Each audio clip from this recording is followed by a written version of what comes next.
भाइयों बहनों बुजुर्गों, आप सबका यहां बहुत बहुत स्वागत। दूर दूर से आप आए, अपना कीमती समय दिया, इसके लिए मैं बहुत आभारी हूं। 2004 में दिल्ली में कांग्रेस पार्टी की सरकार आई और जब हम वो चुनाव लड़ रहे थे, हमने आपसे सिर्फ एक बात कही थी। हमने आपसे कहा था दिल्ली में सरकार आएगी तो आम आदमी की सरकार आएगी, गरीबों की सरकार आएगी, पिछड़ों की आएगी, हर धर्म की सरकार आएगी, हिंदू की, मुसलमान की, सिख की, ईसाई की, किसान मजदूर की सरकार आएगी। और जो भी हम करेंगे आपकी सुनकर करेंगे और आपके लिए करेंगे। विपक्ष में एनडीए के लोग खड़े थे, उन्होंने इंडिया शाइनिंग का नारा दिया, कहा हिंदुस्तान चमक रहा है। आपको याद होगा, याद है इंडिया शाइनिंग? इसका मतलब क्या है? इंडिया शाइनिंग का मतलब क्या है? हिंदुस्तान चमक रहा है। आपके पास नहीं आए, आपसे नहीं पूछा, आपके घरों में नहीं आए, खेतों में नहीं गए, नहीं पूछा और कह दिया इंडिया शाइनिंग, हिंदुस्तान चमक रहा है। प्रेस वालों ने उनके सबसे बड़े नेता से पूछा, भैया कांग्रेस पार्टी आम आदमी की बात करती है, गरीबों की बात करती है, कमजोर लोगों की बात करती है, इन सबको विकास में शामिल की बात करती है, आपने ये अंग्रेजी का नारा कहां से निकाला? और उनके सबसे बड़े नेता कहते हैं, एक रात मैं टीवी देख रहा था, घर में टीवी देख रहा था और टीवी पे एक इश्तिहार आया और इश्तिहार में एक व्यक्ति खड़ा था, चमकता हुआ सूट पहना था। दूसरे व्यक्ति ने उसका सूट ऐसे छुआ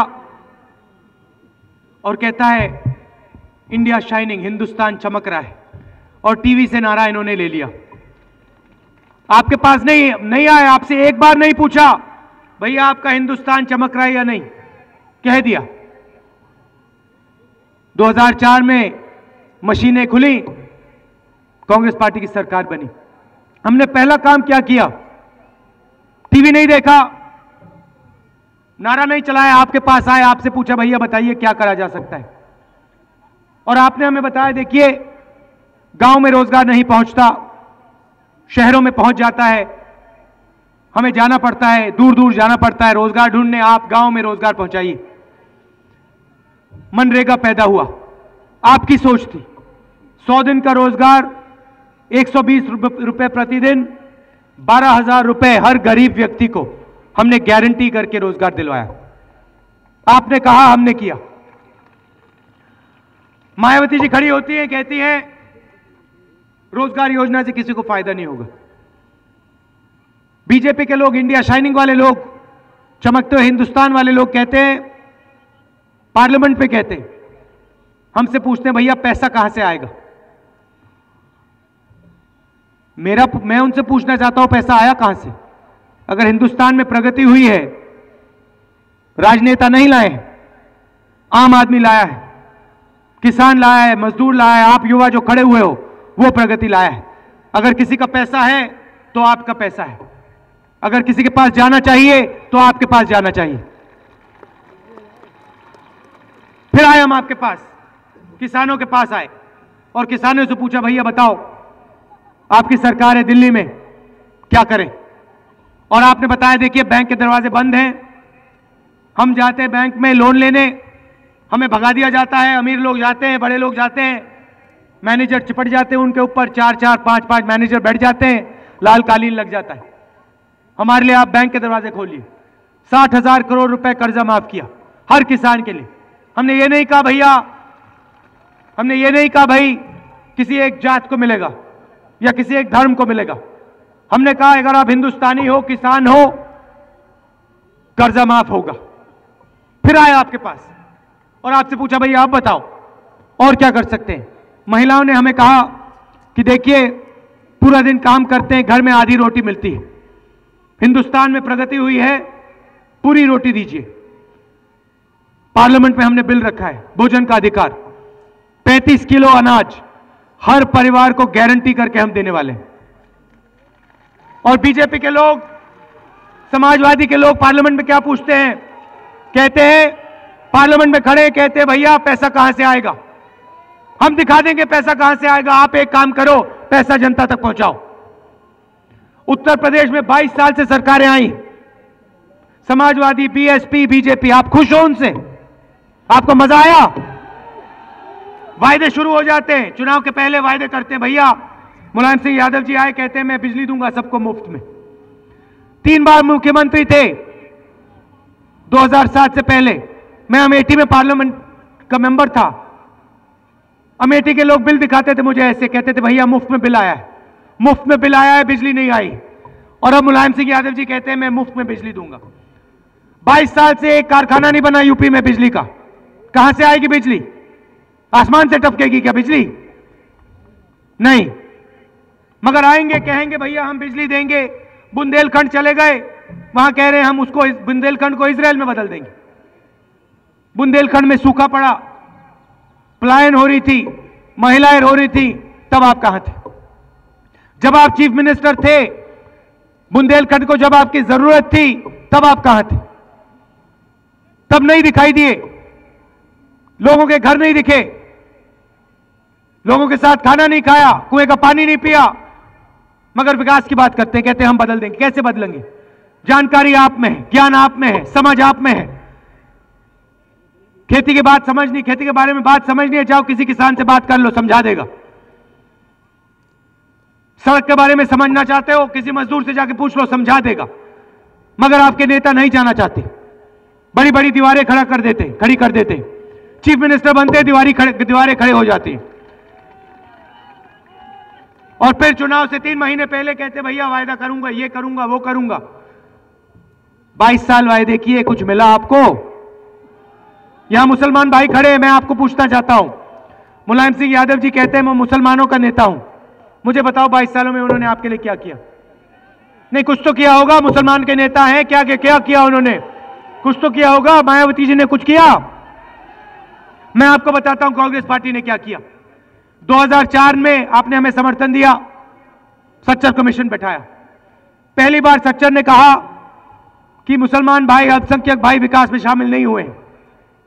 लाखों स्कॉलरशिप हम भिजवाते हैं, केरला पहुंच जाती, महाराष्ट्र पहुंच जाती, हरियाणा पहुंच जाती, असम तक पहुंच जाती है हमारी सरकारें। उत्तर प्रदेश में नहीं पहुंचती। यहां हजारों युवा खड़ा है, आपको मिली स्कॉलरशिप? एक मिली? नहीं मिली। हर डिस्ट्रिक्ट में जहां हमारे अल्पसंख्यक भाई हम पैसा भेजते हैं, हजारों करोड़ रुपए भेजते हैं, केरला पहुंच जाता है, असम पहुंच जाता है। आपको मिला? 1 रुपया मिला आपको? नहीं। हमारा पैसा नहीं है, राहुल गांधी का पैसा नहीं है, मनमोहन सिंह जी का पैसा नहीं है, आम आदमी का पैसा है, आपका पैसा है। 22 साल से ये चोरी कर रहे हैं आपका पैसा। मुलायम सिंह यादव जी से प्रेस वालों ने पूछा भैया आपको आरक्षण के बारे में क्या लगता है? एक सेकंड भैया, शांत हो जाओ, 1 सेकंड शांत हो जाओ भैया। भैया गला खराब है मेरा, 1 सेकंड शांत हो जाओ, सुन लो। आरक्षण के बारे में पूछा प्रेस वालों ने, मुलायम सिंह यादव जी से पूछा, कहा भैया मुलायम सिंह यादव जी आप एक बात बताइए, आरक्षण के बारे में क्या सोचते हैं आप?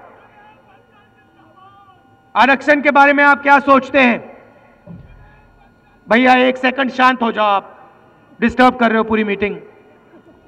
आरक्षण के बारे में क्या सोचते हैं आप? सन्नाटा छा गया, जैसे अभी छा गया है। एक शब्द नहीं बोला मुलायम सिंह यादव जी ने। फिर से पूछा प्रेस वालों ने, आरक्षण के बारे में क्या सोचते हो? जवाब नहीं मिला।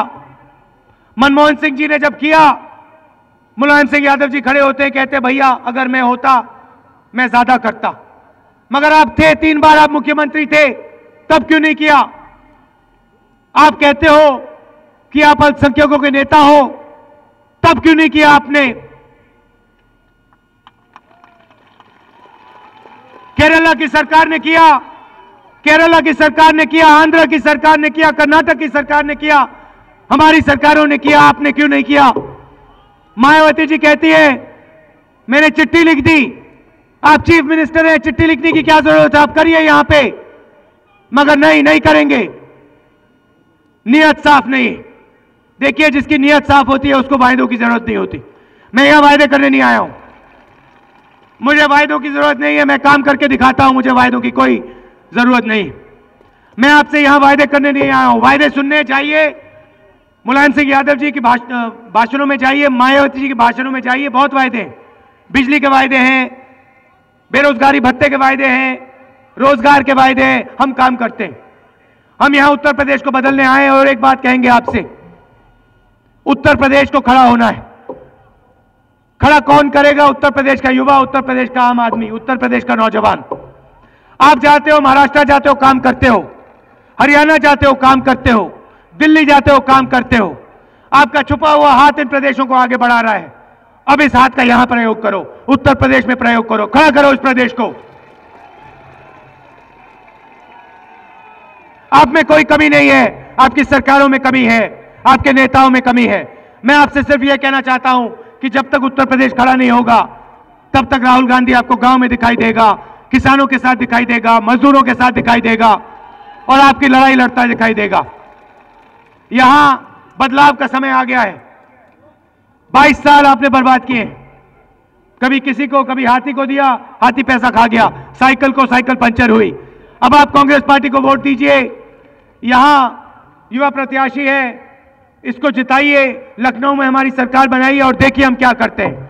5 साल में बदलाव शुरू हो जाएगा, 10 साल में आप अपने प्रदेश को नहीं पहचानोगे। आप दूर दूर से आए, इसके लिए मैं बहुत आभारी हूं। आप सबको बहुत बहुत धन्यवाद। नमस्कार, जय हिंद।